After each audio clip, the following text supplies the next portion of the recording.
The Blocktalk Podcast started because of my passion for the property management industry. I wanted to start a conversation and add some value within the industry with a diverse range of people and professionals who can add something extra.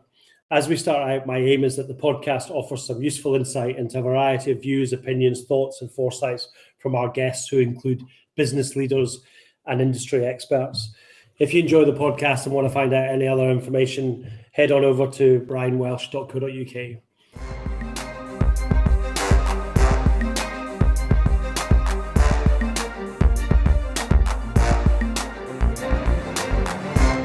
Hello and welcome to another episode of the Blocktalk Podcast with me, Brian Welsh.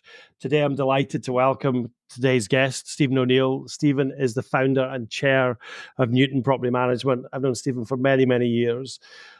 He was previous founder of O'Neill Lettings in 1995, going on to sell a business in 2001. Stephen has seen a raft of changes throughout his time, and he's on the podcast today to chat to us about it. Stephen, how are you? I'm great, Brian, and thanks for having me on, and thanks for the lovely welcome. It's good to get you. Good to get you here. Okay, so let's just get straight into it. How has the landscape of the property and construction industry evolved since the days when your dad worked as a chartered surveyor? What are the biggest changes you've seen in the way projects are managed and delivered today compared to his time? That's tell us a bit about your dad, first of all. My dad started William O'Neill and Partners, what became a 10-branch chartered surveying and estate agency business throughout Scotland. I started in 1956, the year I was born, and there for 68 years ago. And he's quite a go-getter, my dad, a very gentle guy. Built up a lovely business. He was, in fact, the second estate agent in Glasgow in 1962. Okay. He owned O'Neill and Partners estate agency in the West End. And he was a gentle guy with a bit of vision. Okay. And he built up a great business for himself. Okay. Dad latterly spent his last 10 or 15 years of his career working with myself. Okay. And as I said to you earlier, Dad retired at 75. He passed away last year at the age of 93. And given the benefit Dad had to me in my own business, Dad got a salary till the day he died. Yeah. Just good. And I still owe him. Yeah, no, I think we would all do, wouldn't we? Yeah. Our fathers and our parents. Okay, so tell me how you think the industry's evolved from since then to now then. I think that's an interesting point because, we actually do the same thing. Yeah. And we are doing the same thing as my dad did in his apprenticeship days in an old-fashioned factory around the corner, Miller, McRae and Stewart in Newton Place, I think it was. And we do the same thing that we did 50, 75, 100 years ago. It's just we do it differently. Yeah. Okay. The problem with well-established businesses, though, that they can be stuck in the mire and stuck in the way that they do things. I always feel in business people, I think, spend more time arranging their holidays than they do rearranging their businesses. Mm-hmm. And it's a very difficult thing, I think, to do, to get out of the way of doing it and evolve and change. And this is something I'm sure that you've seen. You must meet many people with the product that you've got, which is the backbone to the property factoring business Scotland-wide. But actually there's a reticence about doing it just because they can't be bothered trying to change, trying to learn how to change and trying to evolve. And they are the people that will be left behind. Yeah. Okay. So right, they're doing the same thing. Yep. They just used to do it very manually and in a very, very different way than the way they do it today. I mean, the telephone was a great thing, going around and delivering letters, 100 years ago. The email was a great thing when it came in 40 years ago. Yeah. And actually, the one thing I would say, though, about change is the change of pace in your sector is incredible. Yeah. It changes so rapidly every 6 months. Yeah. And a good business will be on the cusp of that change all the time. And I genuinely like to believe we at Newton at last are. Yeah. I felt for many years, and I think you will agree with this, that we were a bit slow, a bit reticent, a bit wary about investing that kind of money. Are you kidding? But it's only when you see the success of your investment and also partnering people like you. Yeah. And it's not buying your product. It's partnering. Yeah. It's what's going to make your business a great success and trusting you. Yeah. No, do you know, at the end of the day, right, you could talk about this with everything or part of a business from a partnership point of view. If you see something as a cost, you're never, ever going to get the benefit of it, because you've got to see something as an opportunity or something that can make something better. I mean, talking about something completely away from tech, I was playing golf with a couple of clients the other day, and they were amazed to know that we have a people and culture director in CPL, and we are 32 staff. And we were 15 staff when Helen came on board. And everyone's like, but how can you afford the overhead of someone like that in your organization? And I'm like, so, okay, tell me how much it costs to replace 5 people in recruitment fees. What does it cost? 25, 35 grand. Yes. Yeah. You put in someone like that, and you're getting an entire, your business entirely changes, because your culture changes and all of these sort of things. So that's, for me, an example of where I don't see that as a cost. I see that as value. Yeah. So if you see something like tech or whatever it is in your business as value, then you'll use it. And it comes back to the point you made about, business owners are too busy organizing their holidays and restructuring their business. Yeah, I get that one.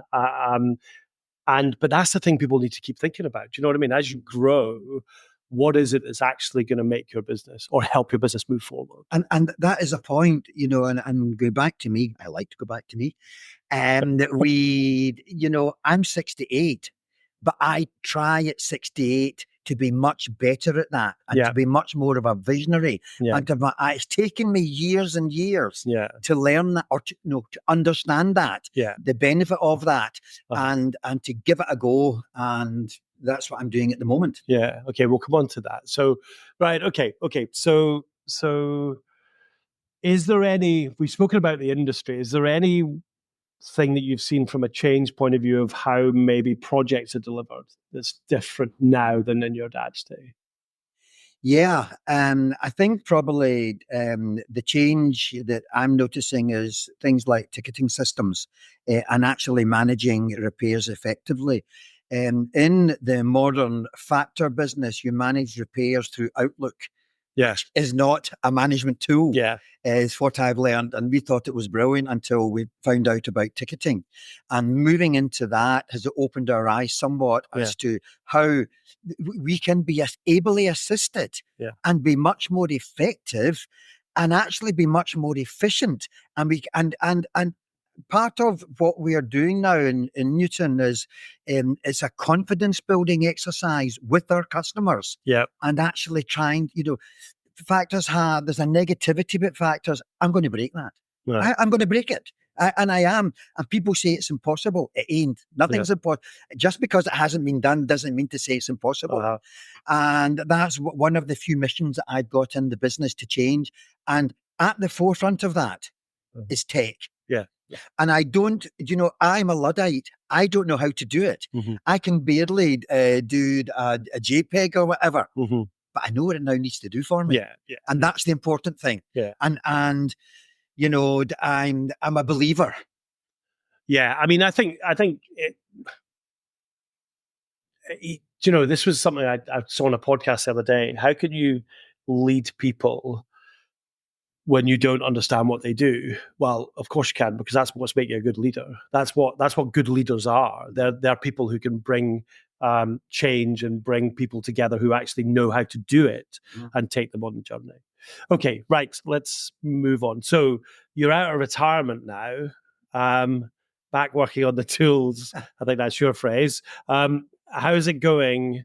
And more importantly, what prompted the decision to come out of retirement? I retired at 60. Yeah. I informed my co-directors at 58. I was leaving a couple of years. My decision to retire was that I felt that there's more to life than business, and I love the game. I love business. Yeah. So I retired to Bali, and I lived there for 8 years. Right. What pulled me out of Bali and brought me back to Woodside Crescent, sitting here with Brian? Well, There was change in the business. To be honest, I was party to driving change in Newton from afar. And I suppose the slight frustration of being remote was actually very useful. It brought worry and it brought concern. But also, I mean, I started my day in Bali. I was up at 5. I was on the beach at 6. It sounds great. I'd walk for an hour and a half. And that literally was my blue sky thinking time. And to be honest, I left Glasgow and I left the business, but I never left Newton, honestly. It's my baby. I think I thought about it all the time. I was there. I probably obsessively. So moving on as to why to come back, we then had a look at the board and the structure of the company. We reformed it for tomorrow. I also brought in, or what came along was my directors, started to include Kirsten, my older daughter. She's been a director for 10 years. She's people director. Rachel came on board as business development. She does company acquisitions and new business instructions. You know, they've got the same kind of mindset as me. You know, they do. And so we then the culture started to evolve to at last being the culture that I wanted Newton to be in the 1st of October 2001 when I started it. I then, over and above that, Vinnie Goldie, who's our CEO, and he's been a find, a veritable find. And I know he works closely with you, and he has tremendous respect of you, and he's really enjoying working with you and everybody here. And Vinnie and I spoke the same business language. And so the business, Vinnie came in as the CFO, and he very quickly rattled up the ranks to become CEO. And he's been a find. We work beautifully together, and we now have a group of, I would say, fairly dynamic people that are go ahead, that are energized, but you know, that are decent as well. We're very principled, and I don't mean that in a corner way. I just want to do it right. You know, so it's actually become the exciting business that I always wished and I always wanted it to be. And we're going places. And your day-to-day then now, what does that involve? Day-to-day, I'm in at least 3 days a week, sometimes 5. I spend an awful lot of time in a leadership role. I spend a lot of time working closely with we've got 85 people now working with us, and I spend an awful lot of time with everybody. Everybody. I believe that everybody in this world is much more important than we ourselves can ever be. And I think success, we tend to lose ourselves amongst our own success and forget about others. So, for example, every new start I'll spend 40, 45 minutes with. Every new start I'll be back in again and chatting with them. They're not allowed to call me Mr. O'Neill. Say, call me Mr. O'Neill, sir. No, they're not allowed to call me Mr. O'Neill. It's Stephen. You know, we have an informal formality about the business. And I want people, my mission in Newton is to make it the best place to work in Scotland. Really, now, whether I achieve it or not, I don't care. If I get away down that path, bingo. And I also want to be the best employer in the country, and I want to be the best service provider in the country. It doesn't matter what business. That's my mission, and that's what I'm working on. And I'm trying to ably help Vinnie do that on the more personal level, human level. That's brilliant. No, that's really exciting. I have to come back to something you said there. Whenever anyone calls me Mr. Welsh, I look around and ask where my father is. I'm just like, just not. People call me lots of other things other than Brian, but Mr. Welsh is just hilarious when I hear that. You mentioned, and I know you help with these questions. So you mentioned you're a self-confessed luddite, an elder statesman. How do you embrace change then? I'm determined for change. I drive change as much as I can. It's about, say for example, ticketing. I just didn't get it, but I had to help push it. It didn't really take much pushing, and it wasn't until we started seeing this coming in that we saw that we've seen the benefits of it. And actually, I think at my age, I've really got to drive. See, what tech I can see can bring to us is it can remove so many of the processes that we have and allow us to be more professional, to be more human, and get on with the job of doing what we're supposed to do. It can also take by removing. I mean, we're a data company. Yeah. For God's sake, we've got 40,000 customers. So we've got it's all data in our business. Yeah. So if we can actually manage the data much more effectively and efficiently, instead of having people doing it, and then we can help train we've got a Newton Academy now, and we can train our people up to be doing better, to feel better about themselves, then we can provide a better service. So it's a kind of, it's always opening your mind and opening your eyes and, trying to learn more and to achieve more. Yeah, no, I get it. I mean, at the end of the day, right? So our job, talking about CPL, as a provider of tech to an industry, it is our job to take away all that manual processing. It's our job to make people as efficient as they want to be. Now, if they then decide to go, oh, wow, I can make an extra 100 grand a month or 100 grand a year profit, I'll stick that in my back pocket, then that's their decision.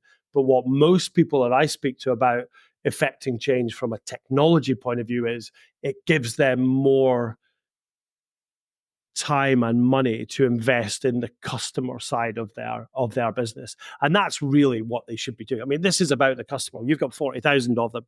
It's about the customer, right? It is. And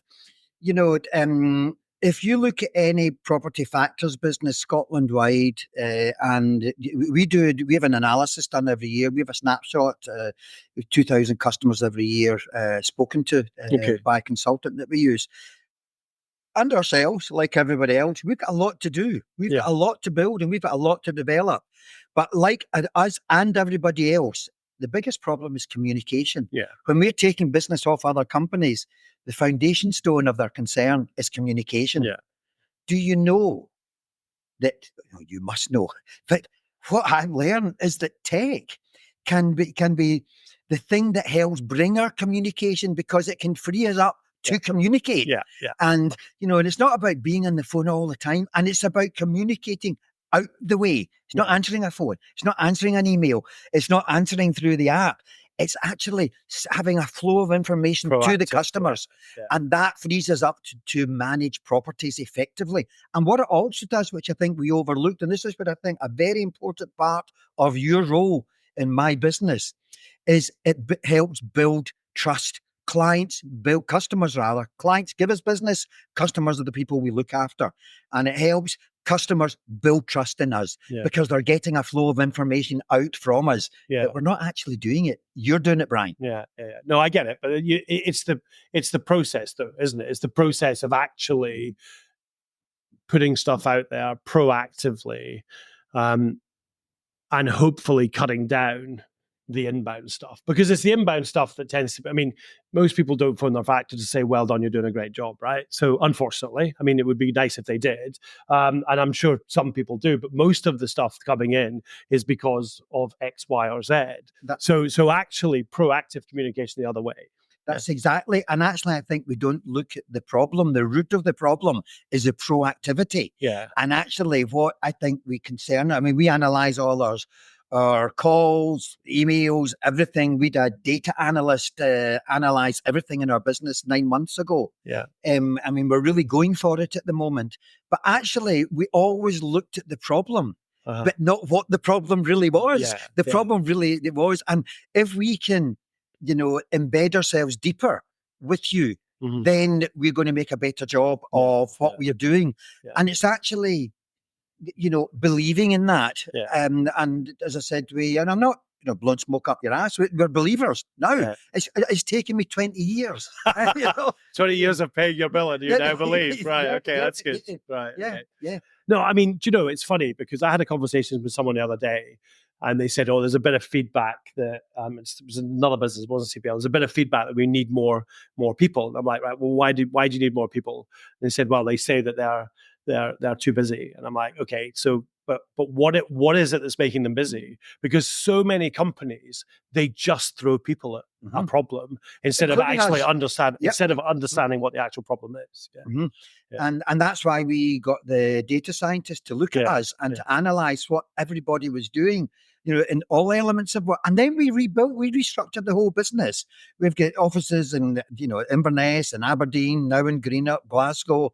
And we reshaped our business for a very mathematical, considered, structured, business-like way Okay. with tech as the root of our success. Okay. Cool. Excellent. Right. Next question. Okay, every time I read this question, because we ask this quite a lot, I think this is a long way away, but Christ, it's not really, is it? What about the future? What major changes do you foresee happening by 2030, which is actually not that far away? I think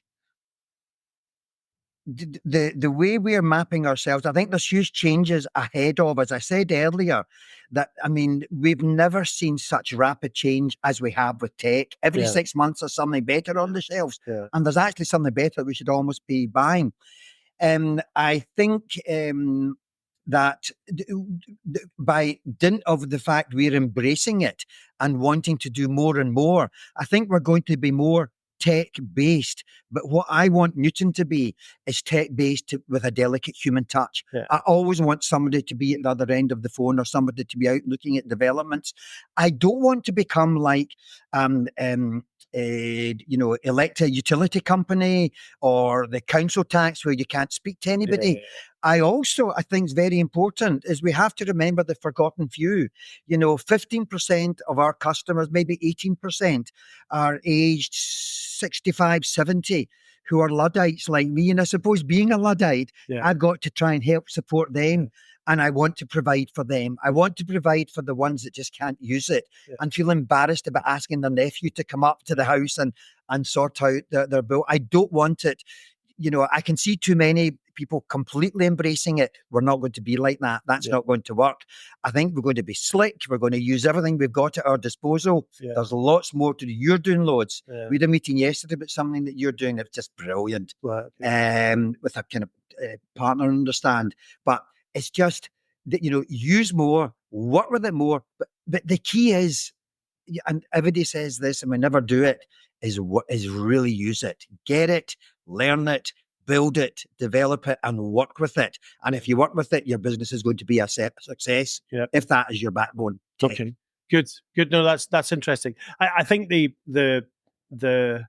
older demographic is a very good example because, when in 20 years' time, that's not going to be a challenge because the people who are there are going to have grown up on tech. But they might be 20 years out of date as well by then. Complacency builds in with age. Yeah, but it's going to reduce.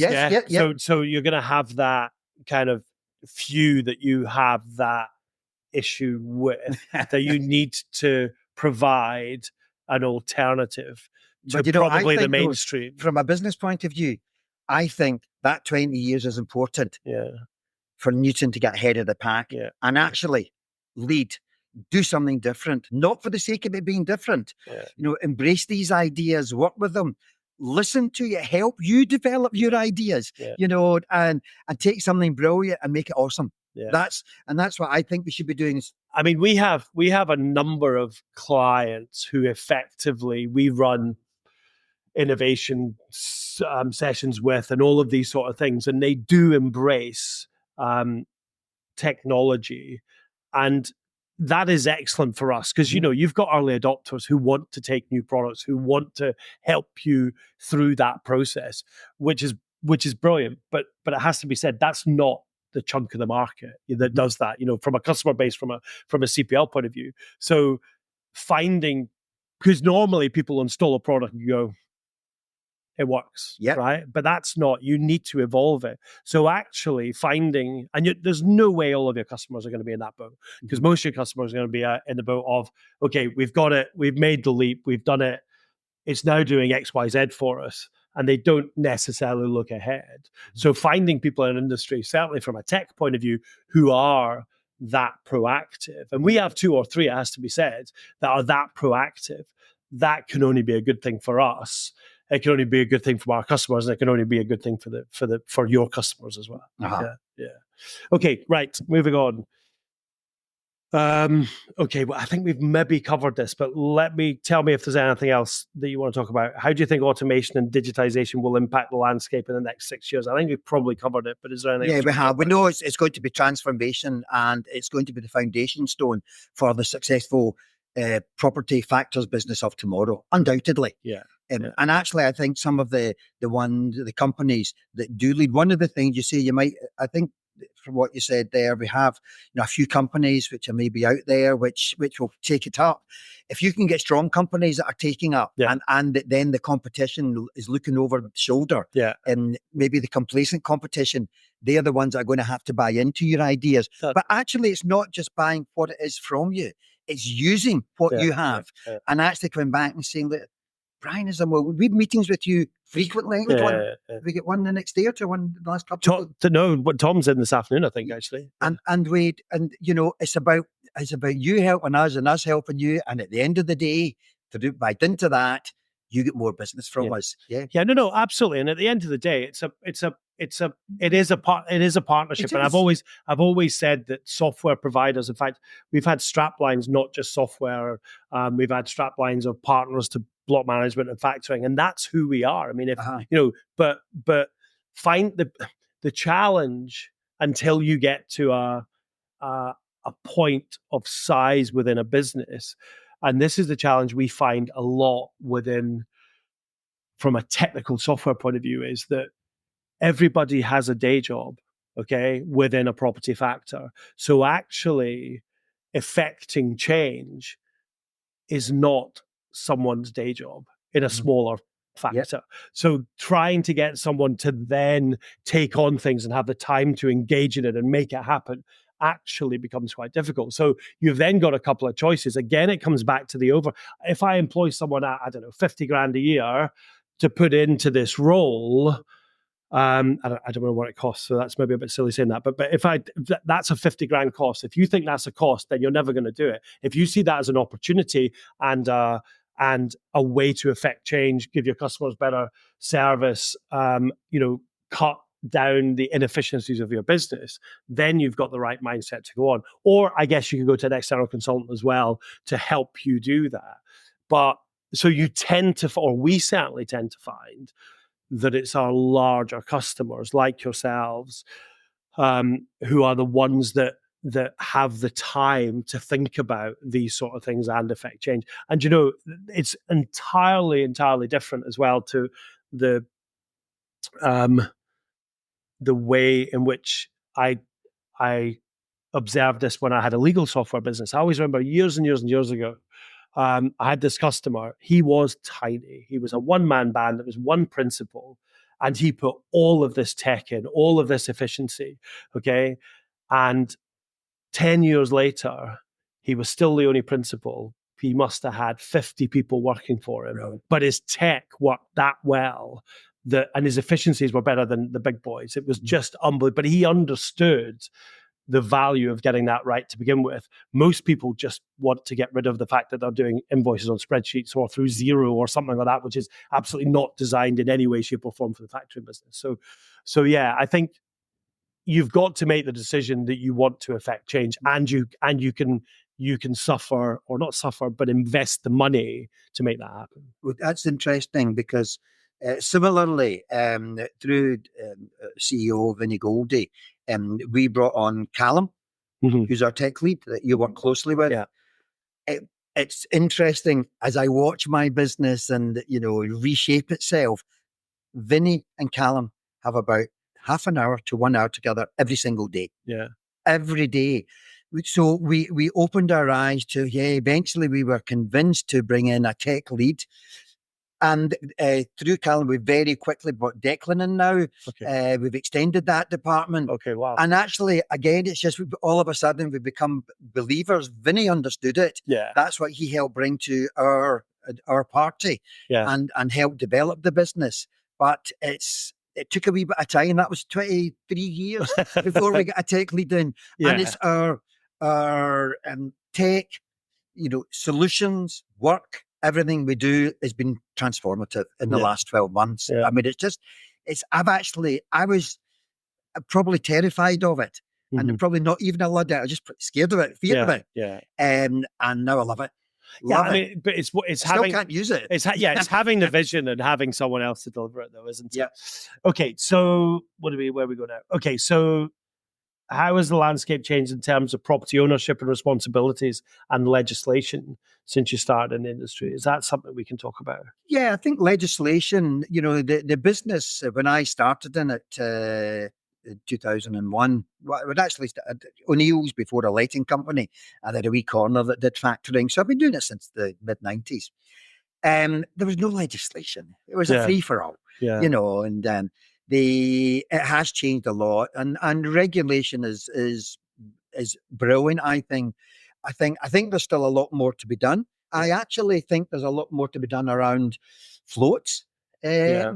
And, you know, we bought about 15 companies in the last 17 years. Okay. And our float, we do a float report every month. Our float's always 120%. We've a profit formula, 30-30-30. We keep 30% of our profit in the business, 30% for tax and 30% for dividends. We're always quite well resourced. And almost every one of the companies that we bought from reserves. We didn't have to go to the bank. However, of the 15 or so companies we bought, 12 had missing or no floats. Right. Wow. Okay. And I think that itself could blow up someday. Some big company going fut because, and where have they gone? You know, they've usually gone to Tenerife at a 5-star holiday, flying business class. Yeah, nothing wrong. And that's not us, and it never will be us. We've been fairly good, but I think I embrace change. I embrace change around the the new tenement laws coming in with a resident association thing. Our best managed developments are one where there are resident associations. So things like that I love, and I think what more legislation can bring is greater control, and greater control does weed out the weak. And it can also be a barrier to people coming in. It's quite a cash intensive business. I mean, we unusually, when I started in 2001, I sold, luckily, O'Neill's lighting, and I won a watch there. I sold it well. And we put a fair old amount of real dosh, and we put 110,000, 120,000 pounds in we bought a worth of shares. And so we were very well funded, because that you can see a lot of the new entrants are always funding from float, hand to mouth. And I want to see people get on, and I want to see what, new entrants bring new competition. They keep me ahead of the game. They keep me on my toes. And I never want to be complacent in business. No, you're right. I'm just going to have to explain a saying you just used, because some people might not get it. I was in a meeting the other day, and someone said, I better do this correctly or I'll get my jotters. And Tom looked at me and I went, it means you'll get fired. And about 10 people around the table didn't actually understand it. And you just used the one a watch. I think that's a very Glasgow saying, isn't it? Or it's a very Scottish saying, meaning you were very fortunate. Yes. I thought I'd just explain that one. I come out with these howlers as well, or not howlers. I come out with these sayings that people are like, what are you talking about, Brian? In fact, at least they'll remember you if you come out with something like that. To be fair, I think we were on a call the other morning, and I mean, we're a national. I mean, we're spread up and down the country. I mean, all three. I mean, the most furthest north. There's 4 directions in this company. The most furthest north, apart from me when I'm here, is kind of just north of London. So there's kind of west and south in property management. In this company. So in CPL. So Will's south coast, and then kind of coming up. And so I come out with phrases, and people are like, I think we need a sort of Scottish translation, a Brian translation to the rest of the business sometimes. But no, coming back to that. So actually, this is quite interesting, because one of the things legislation was obviously meant to do was to regulate, make sure there was no, let's call it inappropriate dealings going on, yet you're still buying businesses that have float issues. And one of the reasons that they're for sale. Because they can't fund themselves. So do you think legislation hasn't gone far enough then? I think it hasn't gone far enough. And I'm quite comfortable if there's more. The one thing about Newton is we've always tried to play within the rules. That's just it. And just try and be straight hitters. And if we can't afford it, we can wait. But then, having said that, if there's 5 or 6 businesses out there who are not managing floats correctly or whatever, they just appear on your acquisition list a bit sooner, right? They do. You can get a smell for them. Yeah. You can smell that they're there. Yeah. Okay. Let's not go down there. But you have been very acquisitive of late. It has to be said. Okay. So I got a couple of questions there for you. We bought another one last week. Yes. Aberdeen. Yes, So I heard. Yeah. Is it not been announced? Yeah, we're currently working on your yeah, migration. So I didn't realize it hadn't been announced. We will not talk about it here then. Okay. It's not paid for, but that's fine. We're just getting the wording right. All right. Okay. Yeah. Good to know. I know the team are working on your migration at the moment. Yeah. Okay, so let's talk about AI, artificial intelligence. Do you ever see a time when property managers are replaced by that? Or do you think it's a tool? I think it's a tool. I think, and I feel that, people still want the human touch. And so I think we can use it to our advantage, but I'm not going to endorse the fact that it takes over my business and it's going to be, it's going to be completely automated. I don't think it ever will be. Yeah. And I think if we can use it as much as we possibly can, I still don't have my head around it yet, but as much as we possibly can, I think we can win out of it. Yeah. But as I said to you earlier, I want to be tech smart. I want to be ahead of the game tech-wise. I want to be your best customer tech-wise with a delicate human touch. Okay, understood. All right. So one last question, and this is something that we ask some people on the podcast. So tell us something about you that people are generally surprised to find out about you. I'm an ace on the flying trapeze.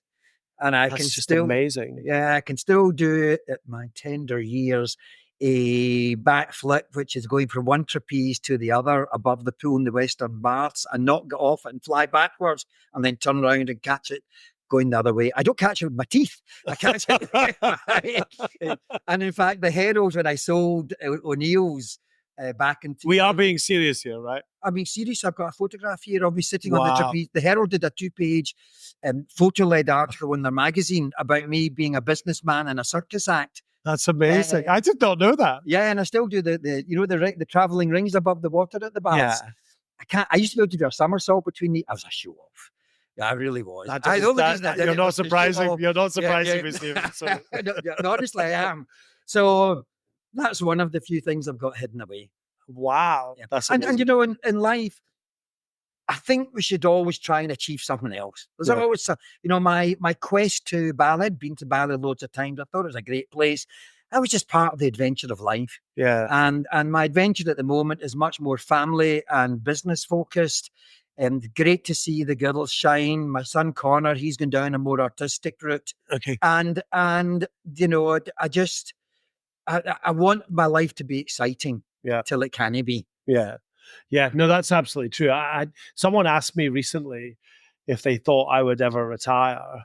And I mean, I just can't ever imagine playing golf 5 times a week. I mean, I pay a golf membership. I had 7 games. I can't imagine either. I heard you weren't very good at golf. No. Well, to be fair, the last 2 rounds have been okay. The 7 before that were shite. I'll tell you, absolutely.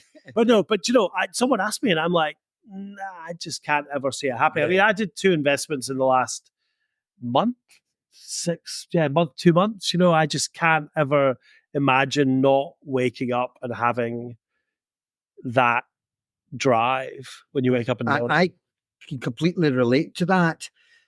I left, as I said, 8 years ago, and back on the tools, back enjoying it. My brain works like that, and so does yours, and that's just the way it is. And you will always be like that. And I never really left. I was in another continent, and you're the same.